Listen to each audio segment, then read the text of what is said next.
오늘은 창세기서 48장의 강해 설교를 통하여서 하나님의 말씀을 계속해서 나누기를 원합니다. 창세기서 48장입니다. 창세기서 48장 1절로부터 우리가 다 같이 함께 합독하기를 원합니다. 이 일 후에 어떤 사람이 요셉에게 말하기를 내 아버지가 병들었다 하므로 그가 곧 두 아들 므낫세와 에브라임과 함께 이르니. 아멘. 이 일 후에 어떤 일입니까? 바로 창세기서 47장 31절에 야곱 즉 이스라엘이 자신의 아들 요셉에게 내가 죽게 되면, 내가 장사할 날이 오게 되면 나를 이 애굽 땅이 아닌, 그시요? 이 애굽 땅이 아닌, 이 고센 땅이 아닌 우리 선조 그 조상의 무덤인 막벨라 그 굴에 장사하여 줘야 된다. 이것을 야곱이 요셉 자신의 11번째 아들인 요셉으로부터 약속을 받고 난 직후에 이 사건이 이 창세기서 48장에 기록되어 있다라는 것입니다. 이 일 후에, 그래서 이 일이라는 것은 바로 창세기서 47장 31절의 내용의 말씀들을 우리가 간추려서 함축되어 있는 함축한 말이다라는 것을 우리가 충분히 깨달을 수 있다는 것입니다. 그래서 그 일 후에 어떤 사람이 요셉에게 와서 알립니다. 내 아버지가 병들었다, 내 아버지 야곱이 병들었다라고 소식을 전해 주었다라는 것입니다. 그랬을 때에 그가 어떠한 예상이라도 하고 어떠한 계획이라도 미리 해놓은 것과 같이 아주 짜임새 있게 이것을 행합니다. 그가 그 두 아들 므낫세와 에브라임과 함께 야곱에게 일렀다라는 거예요. 당도했다라는 거예요. 무엇을 취하고자, 어떤 액션을 취하고자, 어떠한 행실을 취하고자 이렇게 자신의 장남과 차남을 데리고 자신의 아버지 야곱에게 이르렀는지 우리가 계속해서 살펴보길 원합니다. 2절입니다. 어떤 사람이 야곱에게 말하되 내 아들 요셉이 내게 왔다 하며 이스라엘이 힘을 내어 침상에 앉아. 아멘. 2절의 말씀에 이제는 야곱이 요셉이 자신의 두 아들 에브라임과 므낫세를 데리고 다가온다라는 소식을 그 야곱에게 즉 이스라엘에게 알렸다라는 거예요. 그러자 그 침상에 누워있던 야곱이 일어납니다. 이 2절의 말씀을 통해서 제가 간략히 여러분들과 한 가지를 나누기를 원해요. 저는 이 2절의 말씀을 통해서 무엇을 깨닫게 되었느냐, 연로하였어 혹은 병들었어 죽게 되었을 때라도 야곱은 어떻게 했느냐, 자신의 아들 요셉이 자신의 장자와 차자인 에브라임과 므낫세를 데리고 왔을 때에 그 자리를 털고 일어났다라는 거예요. 비록 몸은 육체의 심신은 노약하고 병들었다 할지라도 되도록이면, 물론 어떻게 육체적으로 불가한 것을 행하겠습니까? 그러나 야곱은 연로한 가운데에 병든 가운데에 있어도 이러한 아버지로서 또한 할아버지로서 마지막 기치를 보여줬다라는 거예요. 강건하다, 건강하다, 비록 몸은 힘들고 연로할지라도 아직은 정정하다, 이런 모습을 보여주었다라는 거예요. 저희 어머니이자 하나님의 종인 이금년 전도사님이 1월 6일날 깊은 잠을 청하러 가셨습니다. 우리 어머니가 항상 보이신 모습이 바로 그거였다라는 거예요. 비록 몸은 아프고 병들었다 할지라도 자식들을 대하는 그때의 모습만큼은 그 누구보다도 정정하고 건강한 모습이었다라는 것을 회상하게 되었던 말씀입니다.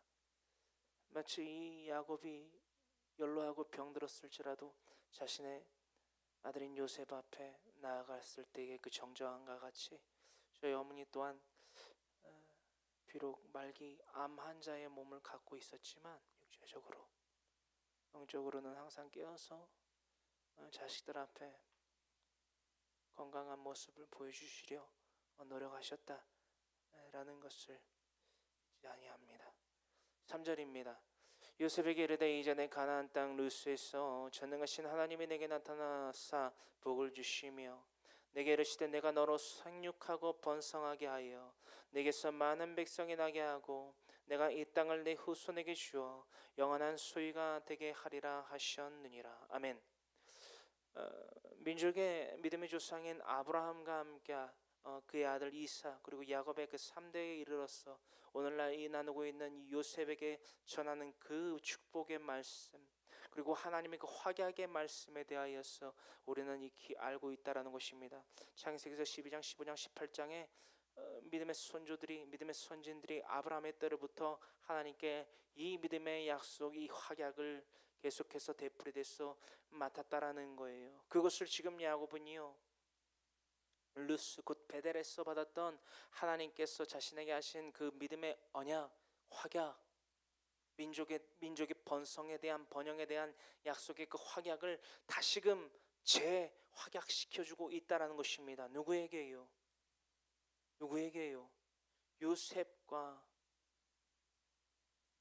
그 자손들에게서 이 민족의 번영이 하나님의 믿음의 약속의 표징이 나타날 것이라고 합니다. 하지만 무언가 달라요.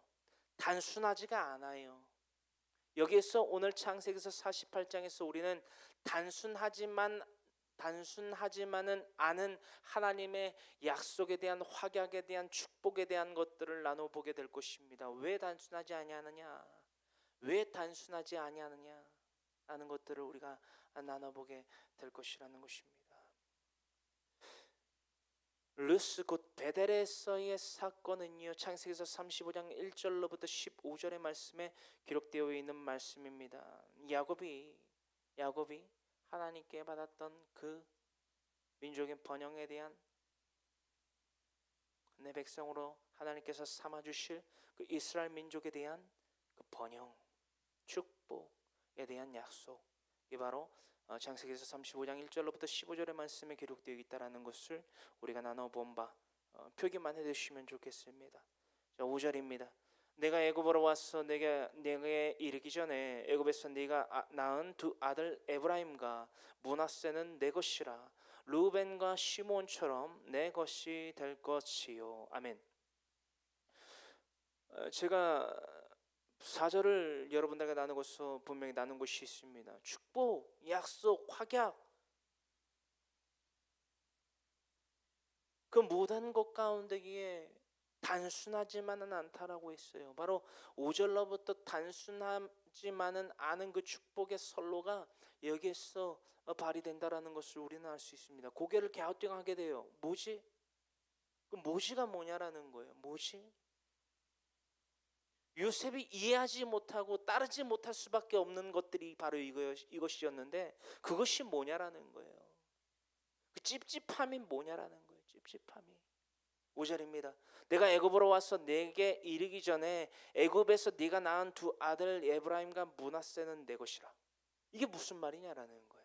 아니 요셉이 자신의 아버지인 야곱이 지어서 입힌 채색옷 그것으로 말미암아 오만방자하게 하나님이 주신 달란트, 그렇죠? 은사를 사용하는 방법을 몰랐잖아요, 그렇죠? 소년 요셉이.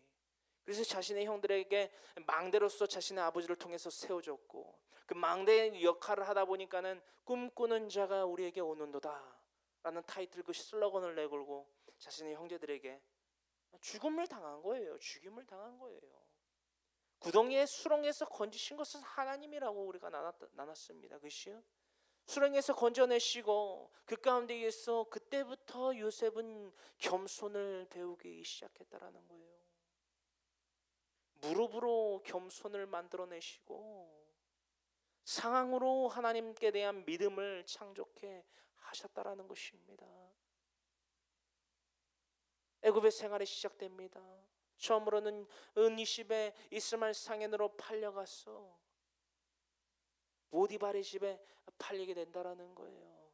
하지만 순탄치만은 않지요. 그 가운데서 우리가 깨달은 것은 무엇입니까? 환경을 통해서 하나님은 일하시고 풍요함 가운데의 시험은 동시에 우리에게 다가온다라는 거예요. 여러분은 명심하셔야 됩니다. 환경을 통해서 하나님 일하시고 그 가운데에서 세부적으로 풍요함 가운데에 물질의 풍요함 가운데에 무엇도 같이 온다? 테스트도 같이 온다라는 것들을 우리는 요셉의 소년 요셉이 애굽의 생활을 함 가운데에서 깨닫게 된 것입니다. 두 가난장의 사건, 그렇죠? 그 전에는 무엇입니까? 보디발의 아내의 사건을 통해서 두 간원장을 만나게 되고 그 두 간원장의 꿈 해몽 사건을 통해서 꿈 해석 사건을 통해서 결국에는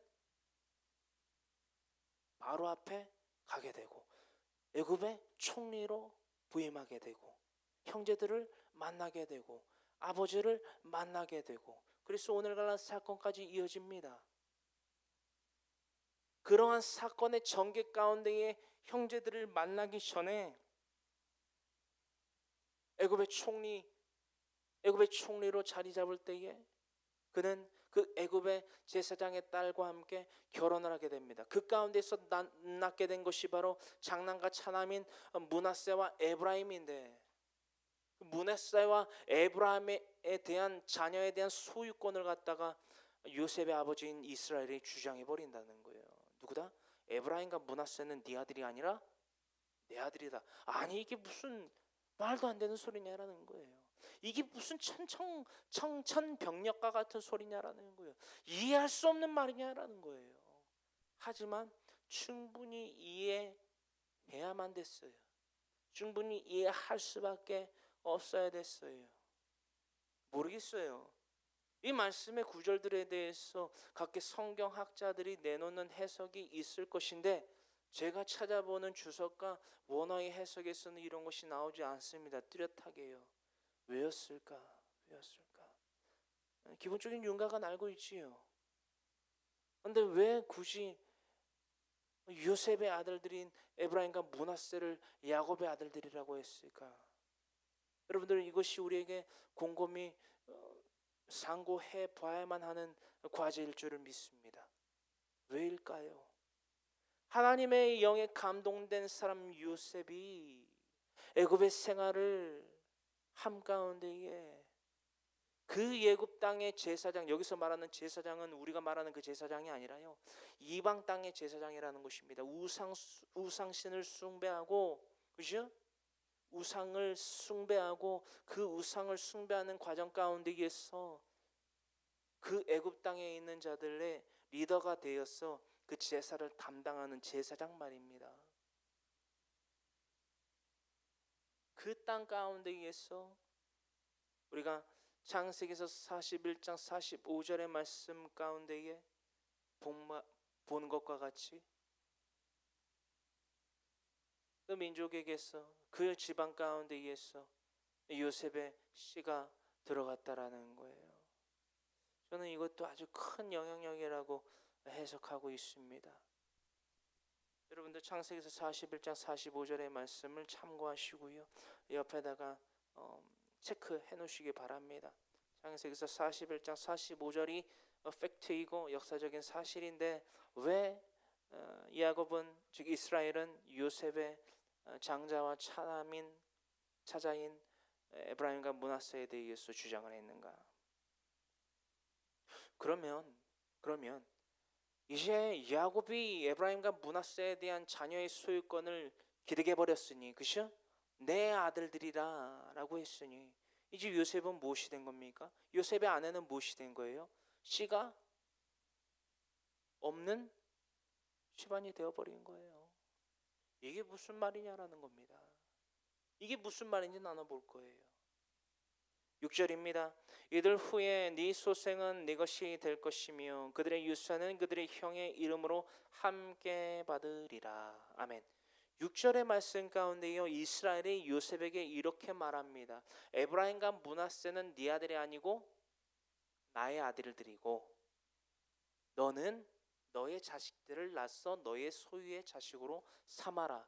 헌데요 역사적으로 요셉의 아들들이 이로부터 납니까? 안 나요. 이게 무슨 말이냐라는 거예요. 야곱 즉 이스라엘이 이 사실에 대해서 알고 있었을까요? 모르고 있었을까요? 알고 있었다라고 생각합니다. 저는 그리고 그것이 사실이었고, 야곱 즉 이스라엘이 에브라임과 므낫세는 나의 자녀고 너의 자녀가 아니다. 너의 자녀는 네가 이제부터 나서 네 자녀로 칭해라. 혼대 없었다라는 거예요. 이게 무슨 뜻이냐라는 겁니다. 그 말씀에 대하여서 마태복음 1장 15절로부터 17절의 말씀이 바로 이렇게 이 사실에 대해서 증거하고 있다라는 것입니다. 마태복음 1장 15절로부터 17절까지 기록되고 있는 말씀입니다. 예수 그리스도의 계보에 대해서 쭉 열거되어 있는데요. 그 가운데에서 오늘 나누고 있는 본문 말씀과 관통되는 말씀에 대해서 이 세 구절을 읽어보기를 원합니다. 합독합니다. 엘리우스는 엘레아살을 낳고 엘레아살은 마단을 낳고 마단은 야곱을 낳고 야곱은 마리아의 남편 요셉을 낳았으니 마리아에게서 그리스도라 칭하는 예수가 나시니라. 그런즉 모두 대수가 아브라함부터 다윗까지 14대요 다윗부터 바벨론으로 사로잡혀 갈 때까지 14대요 바벨론으로 사로잡혀 간 후부터 그리스도까지 14대더라 라는 말씀의 기록이 분명히 기록되어 있다라는 거예요. 야곱과 야곱과 요셉과 그리스도, 아브라함으로부터 다윗까지 14대, 다윗부터 바벨론으로 사로잡혀 갈 때까지 14대, 바벨론으로 사로잡혀 간 후부터 그리스도까지 14대더라. 예수 그리스도의 계보에 대해서 분명히 열거되어 있다라는 것입니다. 우리가 지금 마태복음 1장 15절로부터 17절까지 말씀을 나눈 이유가 무엇입니까? 그들이 유수하는 그들의 형의 이름으로 함께 받으리라. 저는 이 말씀에 대해서 여러분들과 이렇게 나누기를 원합니다. 복 받을 만한 자의 반열에 올라야 된다. 그렇다고 우리가 유대인이 되라는 게 아니에요. 이스라엘 사람이 되라는 게 아니에요. 우리가 하나님으로부터 난 자라 예수 그리스도로 말미암아 새 사람이 되었다라고 말하는 자들이라면 그에 대한 증언을 하는 자들이 되어야만 된다라는 것입니다. 할렐루야. 7절입니다. 내게 대하여는 내가 이전에 바단에서 올 때에 라헬이 나를 따르는 도중 가나안 땅에서 죽었는데 그것은 에브라까지 길이 아직도 먼 곳이라. 내가 거기서 그를 에브랏길에 장사하였느니라. 에브랏은 곧 베들레헴이라 라고 친절히 적혀져 있다라는 것입니다. 왜 지금 마태복음 1장 15절로부터 17절에 관여되어 있는 바로 윗상방 9절 7절의 말씀 그리고 6절의 말씀을 우리가 나누고 바로 야곱이 이렇게 7절의 말씀을 언급하게 되겠는지요? 여러분, 갈망입니다. 우리의 유일한 소망이 무엇이냐라는 거예요. 에브랏길 곧 베들레헴에 장사될 그 마음을 우리가 한번 심사숙고해 봐야 된다는 것입니다. 예루살렘, 우리의 입장에서는 천성, 그리고 결국에는 막벨라 굴,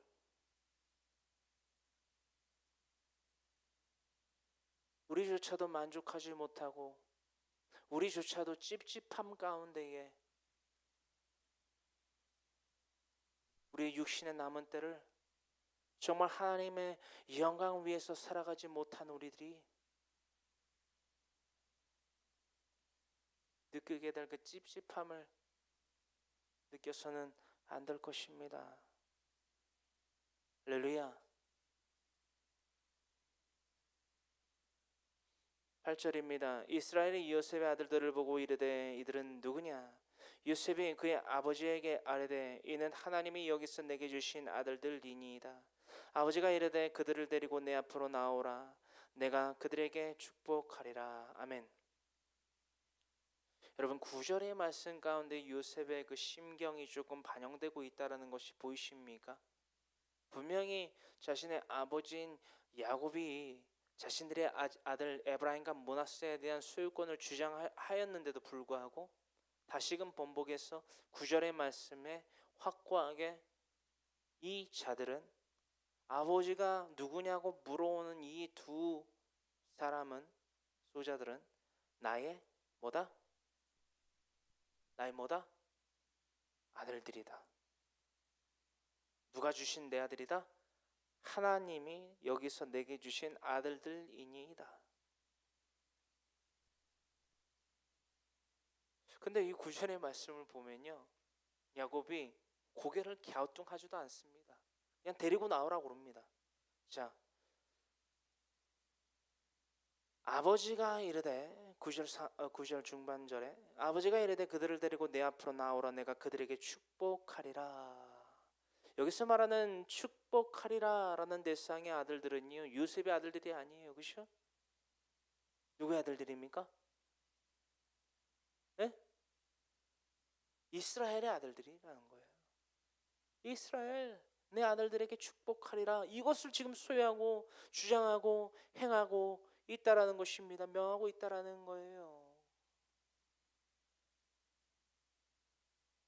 10절 이스라엘의 눈이 나이로 말미암아 어두워서 보지 못하더라.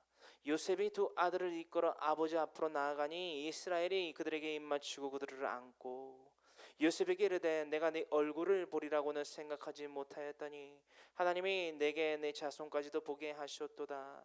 요셉이 아버지의 무릎 사이에서 두 아들을 물러나게 하고 땅에 엎드려 절하고 오른손으로는 에브라임을 이스라엘의 왼손을 향하게 하고 왼손으로는 므낫세를 이스라엘의 오른손을 향하게 하여 이끌어 그에게 가까이 나아가매. 아멘.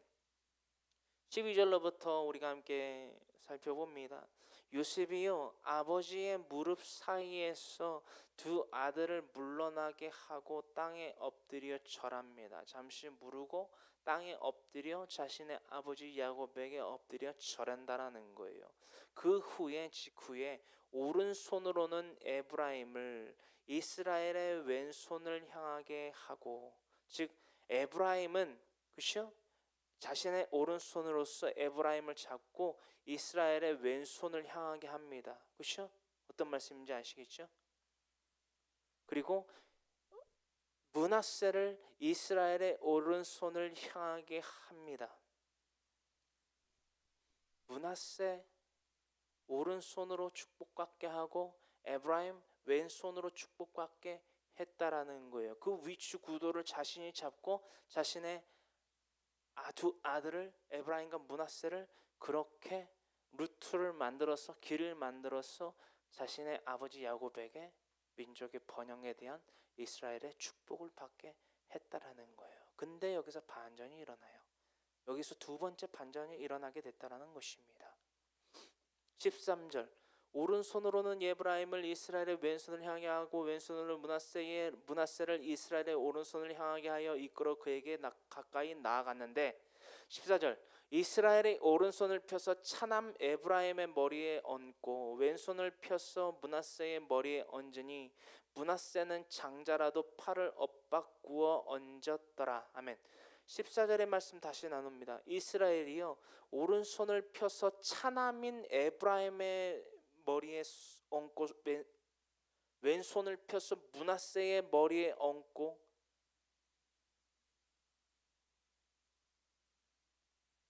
요셉의 바램과 행함과는 다르게 팔을 어긋맞춰서 복을 더하여 줬다라는 거예요. 어떤 말인지 물리적으로 이해가 가시죠? 이해가 가시죠? 오른손은 장자의 축복권 내지는 민족의 번영에 대한 축복권을 행사할 수 있는 물리적인 손이에요. 이렇게 이해를 하시면 돼요. 근데 이거를 장자가 안 받고 사자가 받았다. 이게 두 번째 반전이라는 것입니다. 그게 왜 그랬냐라는 거예요. 왜? 장자라도 팔을 엇바꾸어 얹었더라. 15절 그가 요셉을 위하여 축복하여 이르되 내 조부 아브라함과 아버지 이삭이 섬기던 하나님 나의 출생으로부터 지금까지 나를 기르신 하나님에 대하여서 얘기합니다. 말씀에 대하여서는 히브리서 11장 21절에 다시금 한번 기록하고 있다라는 것을 표기해 두시길 바랍니다.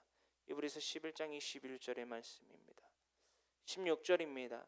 나를 모든 환난에서 건지신 여호와의 사자께서 이 아이들에게 복을 주시오며 이들로 내 이름과 내 조상 아브라함과 이삭의 이름으로 칭하게 하시오며 이들이 세상에서 번식되게 하시기를 원하나이다. 아멘. 그가 요셉을 위하여 축복합니다. 그가 요셉을 위하여 축복하여 이릅니다. 내 조부 아브라함과 아버지 이삭의 섬기다 하나님, 나의 출생으로부터 지금까지 나를 기르신 하나님. 여러분, 이 15절의 말씀은요, 이 야곱의 모든 인생을, 즉 이스라엘의 모든 인생의 그 모든 순간들을 파노라마식으로 쭉 펼쳐놓고 이스라엘의 그 파노라마와 같이 펼쳐놓은 그 인생에 대해서 요셉에게 축복하면서 하나님께 대한 주권과 구원에 대한 소망과 나를 반드시 그 막벨라 굴에 장사된 그 믿음의 조상들과 같은, 믿음의 선진들과 같은 그 반열에 들게 하여 주신 것이 바로 하나님이다, 여호와 능력의 하나님이다 라고 고백하며 그것을 깨달으며 그 가운데에서 이삭에게 축복하여 줄 수 있는 축복권을 갖고 있다는 것을 절실히 깨달은 이스라엘이었다라는 것을 우리가 이 15절의 말씀, 한 구절의 말씀을 가지고 다른 모든 말씀을 우리가 투영하여 볼 수 있는 아주 귀한 구절이라는 것입니다. 여러분, 믿음은 말이에요, 하나님께 대한 주권의 인정입니다. 하나님에 대한 주권의 인정이에요. 우리가 삶을 살아가다 보면 죄 짓고, 즉 생각으로 말로 행동으로 죄를 짓고 범사 가운데에 만약 하나님이 기쁘시고 선하시고 온전하신 뜻에만 순종하여 살아가는 것만은 아닙니다. 여기 앞에 나와 있는 저는 물론이고요.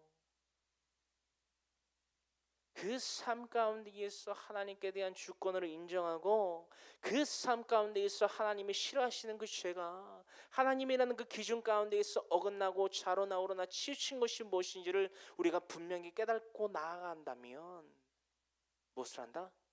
하나님 앞에 넙죽 엎드린다는 거예요. 여러분, 신약의 관점을 잠시 얘기하자면요, 내가 죄를 지었어요. 내 형제에게 죄를 지었어요. 내 형제에게 죄를 지었단 말이에요. 하나님의 기준에 있어서 내가 내 형제에게 죄를 지었다라는 것을 깨달았단 말이에요. 그럼 어떻게 해야 됩니까? 하나님, 내가 내 형제에게 죄를 범했습니다.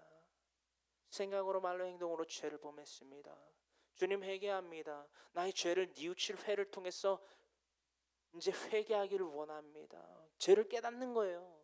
뉘우칠 회, 뉘우칠 회, 죄를 뉘우칠 회라고 이해를 하시면 됩니다. 그럼 무엇을 해야 됩니까? 무엇을 해야 하나님이 원하시는 회개의 삶을 살아갈 수 있습니까? 고칠 개가 되어야 된다는 거예요. 그렇다면 고칠 개, 무엇을 고쳐야 됩니까? 무엇을 해서 이 죄를 하나님 앞에 자복하고 하나님 앞에 죄사함을 받아야 됩니까? 내 형제에게 나아가십시오. 내가 죄를 범하고 우를 범한 그 형제에게 나아가십시오. 나아가서 내 죄를 구하십시오. 내 발에 먼지가 묻었다. 내 발에 흙탕물이 묻었다. 내 발에 때가 묻었다. 내 발에 상처가 생겼다. 왜? 그게 우리네의 삶인 거예요, 여러분. 우리가 하나님이 아닌데 어떻게 마냥 거룩하게만 살 수 있습니까? 여러분, 이게 지극히 정상이라는 거예요. 죄를 짓고 죄를 짓는 데서 끝나는 게 아니라 내 형제에게 나아가서 눈물로 사죄를 하고 그 형제의 마음이 풀어질 때까지 내 죄에 대한 용서를 구하는 것이 얼마나 건강한 것입니까? 우리 그리스도인의 공동체 가운데 있어 이러한 운동들이 펼쳐 나아가기를 원해요. 여러분, 죄를 안다라고 해도 그 죄를 계속해서 번복할 줄만 알지, 내가 나의 죄를 깨달은 것에만 그치는 것은 회개의 삶이 아니라는 거예요. 우리가 회개에 대한 것에 대해서 너무나도 관대해요. 스스로 남이 나에게 잘못한 것에 대해서는 너무나도 관대하지 않지만, 너무나도 날카롭지만, 너무나도 매섭지만, 내 스스로 내가 타인에게 짓는 죄에 대해서는 너무나도 관대한 모습들이 펼쳐지고 있다는 것입니다. 여러분, 우리가 이래서는 되겠습니까? 이래서는 안 됩니다. 예수님께서 세족식을 통해서 그 제자들의 발을 씻기시고 이것을 깨닫고 행한 즉 너에게 복이 있으리라 말씀하셨습니다. 우리가 깨달아야 될 그 세족식에서의 깨달음은 무엇입니까? 주님 말씀하십니다. 주님, 우리가 우리 형제들을 몇 번이나 용서해 주어야 됩니까? 몇 번입니까? 몇 번입니까? 7번? 예수님 대답하십니다. 7번뿐만이 아니라 70번까지라도 용서해 주어라. 70이 뭔지 아시죠? 70. 70이면 숫자 몇이죠? 70이에요. 70. 7은 뭐죠? 7이잖아요. 그럼 7, 7에 49. 저 오늘 여러분 잘 들어보세요. 7, 7에 49. 근데 49가 아니잖아요. 490이잖아요. 그렇죠? 맞나요? 맞나요? 여러분, 이 7, 7에 49가요 490이 아닙니다. 490이 아니에요. 완전한 것을 의미해요. 무한한 것을 의미합니다. 좋습니다. 1차적으로 우리가 계산을 했던, 우리가 착각하여 계산했던 7, 7에 49, 그래서 490번이라고 해도 우리의 삶 가운데에서 내가 내 형제에 대해서 490번의 죄에 대해서 용서를 구하냐라는 거예요. 죄를 깨닫고 용서를 구하냐라는 거예요. 더불어 나아가서 그 죄를 깨닫고 나에게 용서를 구하여 오는 내 형제들의 발을 490번은 씻겨 주어 봤냐라는 거예요. 주어야 되지 않겠냐라는 거예요. 적어도 490번 정도는 내가 철저하게 죄를 깨닫고 내 형제에게 나아가 눈물로써 그 죄에 대해서 용서를 구하며, 할렐루야, 적어도 그 눈물로써 용서를 구해오는 내 형제의 발에 묻은 때와 구정물과 먼지와 그 상처에 대해서 우리가 애통한 마음으로 그 발을 씻겨줘야 되지 않겠냐라는 거예요. 이게 예수님을 믿는다라고 하는 자답게 살아가는 방법 아니겠습니까? 우리가 그것이 무엇이 달랐기에, 우리가 얼마나 능력이 있기에, 우리가 얼마나 거룩하기에 그 죄에 대해서 그렇게 인색하냐라는 거예요. 또 한편으로는 그 내가 스스로 짓는, 타인에게 짓는 내 죄에 대해서 왜 그렇게 관대하냐라는 거예요. 여러분, 우리가 이제는 달라져야만 합니다. 여러분, 코로나19로 인해서 목숨을 행여나 잃을까 두려워하는 저 땅에, 우리가 살아가고 있는 이 땅에 저들을 바라볼 때 어떤 마음이 듭니까? 그들과 같이 그 코로나19에 대해서만 두려움을 갖고 있지는 않습니까? 우리가 그리스도인의 삶을 살아가는 우리가 진정으로 두려워해야 될 대상은 누구입니까? 코로나19가 아니에요. 물론 예방은 하지요. 우리가 경외 즉 두렵고 떨림의 대상으로 여겨야 될 대상은 누구이십니까? 하나님이라는 거예요. 우리가 전하지 못할 것에 대한 두려움은 무엇입니까? 우리의 말을 전하지 못해서 두려워해야 될 것이 아니라는 거예요. 우리가 전해야 될 말은 무엇입니까? 우리가 전하며 살아가야 될 이름은 누구의 이름입니까? 예수 그리스도의 이름과 그의 말씀 즉 복음임을 우리가 잊지 아니하기를 간절히 소망합니다. 간절히 소망합니다. 나를 16절입니다. 나를 모든 하나님에서 건지신 여호와의 사자께서 이 아이들에게 복을 주시오며 이들로 내 이름과 내 조상 아브라함과 이삭의 이름으로 칭하게 하시오며 이들이 세상에서 번식되게 하시기를 원하나이다. 아멘. 여러분, 이 15절로부터 16절의 말씀을 기억해 두십시오. 그리고 수많은 부모가 될 분들도 계시고 이미 부모가 되신 분들도 있을 겁니다. 여러분, 어떤 부모가 되기를 원하십니까? 야곱식 이스라엘은 그 인생의 그 마지막 순간 가운데에서 가장 큰 유산을, 가장 큰 축복을 자신의 자녀와 그 민족들에게 더하여 줍니다. 이것이 이스라엘의 축복이라는 것을 우리가 잊지 아니하길 바라요.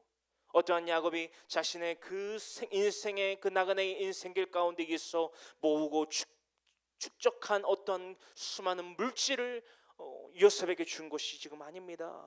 여러분, 어떠한 것을 주십니까?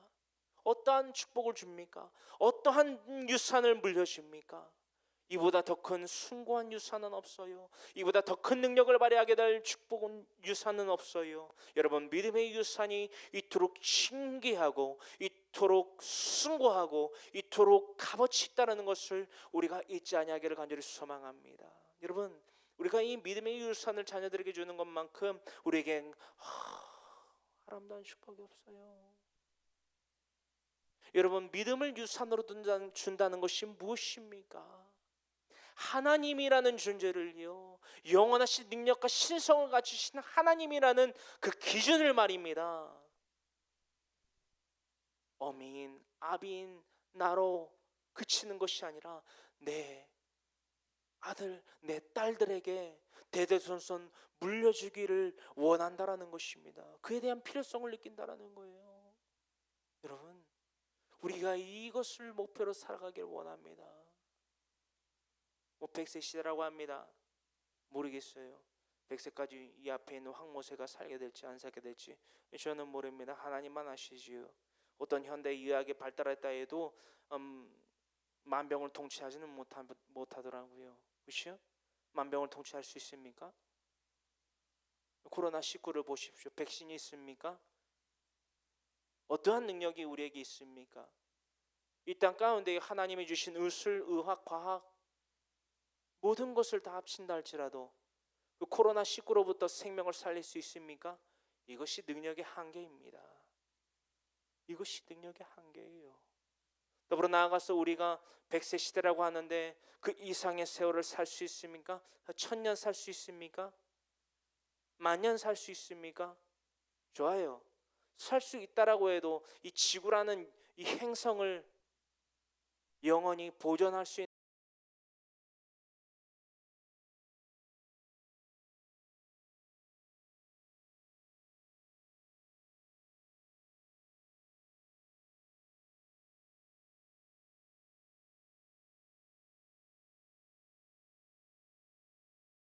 아니요. 미니멈 75억의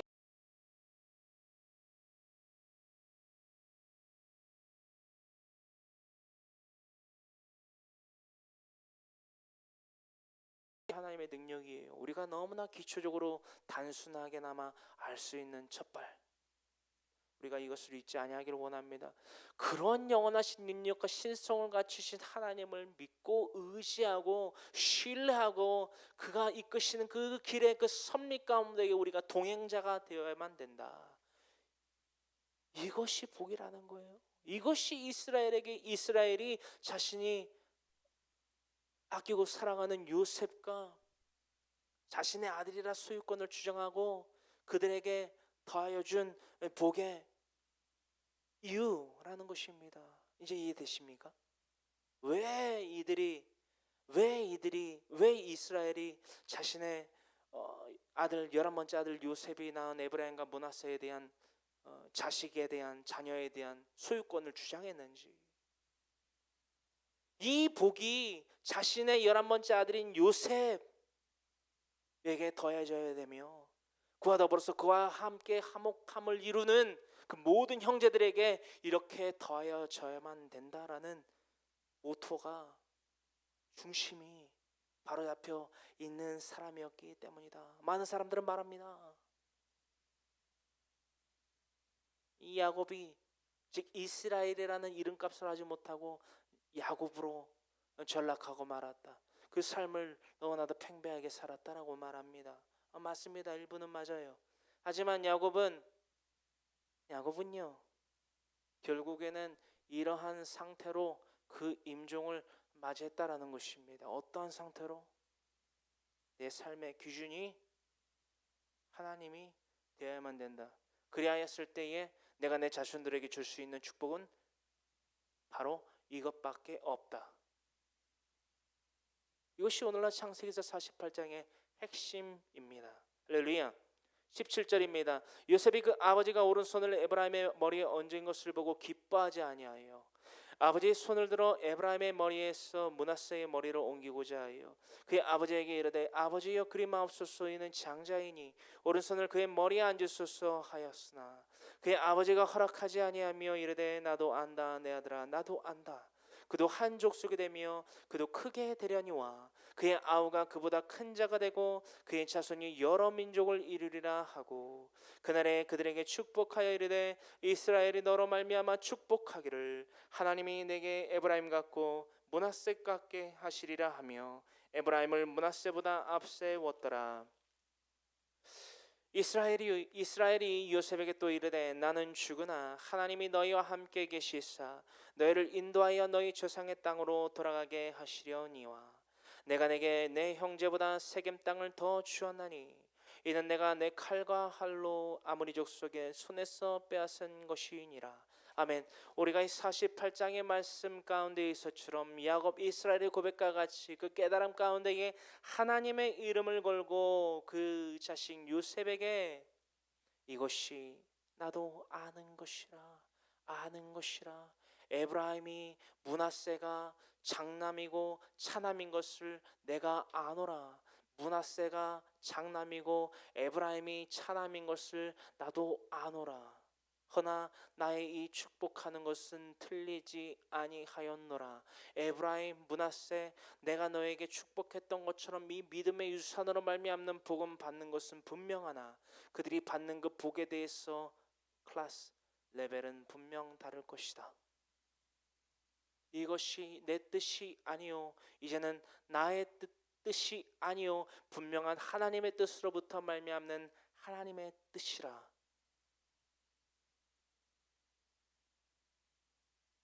이제까지 육신의 안목과 정욕대로 살아감을 통해서 심지어는 그 앞에 두고 축복을 했던 또한 어긋맞추어 복을 더하였던 그 요셉의 아들들 그리고 그것을 보고 이것이 아니다라고 수정하려 하는 자신의 아들 11번째 아들 요셉 그 아들에게 입혔던 지난날의 채색옷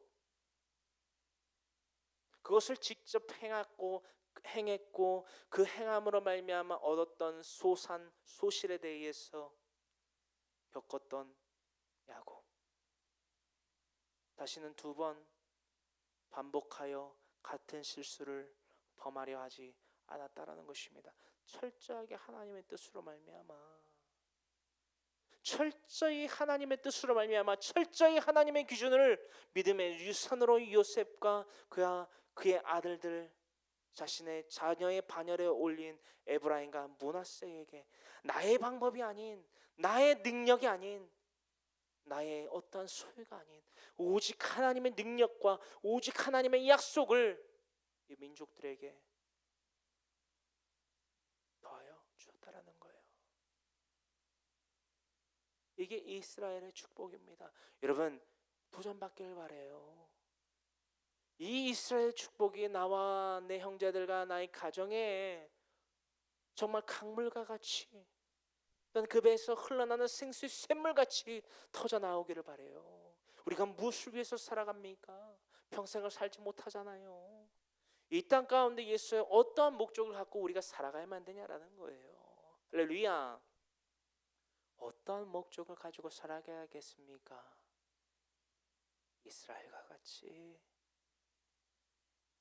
이스라엘과 같이 하나님이 주시는 그 믿음의 유산 하나님이 주시는 그 믿음에 더한 그 복